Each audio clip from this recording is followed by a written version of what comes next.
અમદાવાદમાં કોંગ્રેસના નવા કાઉન્સિલરો અને પ્રદેશ અધ્યક્ષ વચ્ચે બેઠકનું આયોજન, વોર્ડ પ્રમુખો અને વોર્ડ પ્રભારીઓના સન્માન સમારોહનું આયોજન કરવામાં આવ્યું।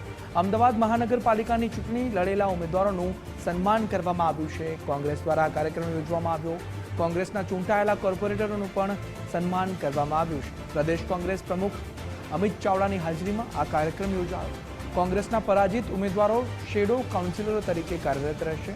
विपक्ष नेता मुद्दे कांग्रेसना प्रवक्ता हिमांशु पटेले प्रतिक्रिया पण आपी छे।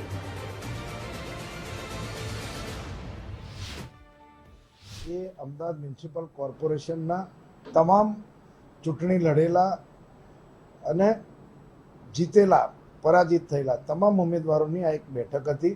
नवा कॉर्पोरेटरोने पण आखू तमे आखा अमदावादना काउन्सिलर छो, आखा अमदावादना क्यांय पण प्रजानो प्रश्न होय तो तमे अवाज बनजो ए बात करी है। अने ज्यां ज्यां अमारा उम्मीदवारों पराजित थया छे त्या वखते अमारा प्रदेश प्रमुख सन्मान्य अमितभाई चावड़ा एक नवो शेडो काउन्सिलरનું અમે એક આયોજન કરેલું છે કે જેથી કરીને એ પ્રતિનિધિઓને એક સન્માન આપી અને પ્રજાના ભલે અમારા કાઉન્સિલરો ના હોય પણ અમારા શેડો કાઉન્સિલરો એ અમદાવાદ કોર્પોરેશનની જનતાની સેવા કરશે।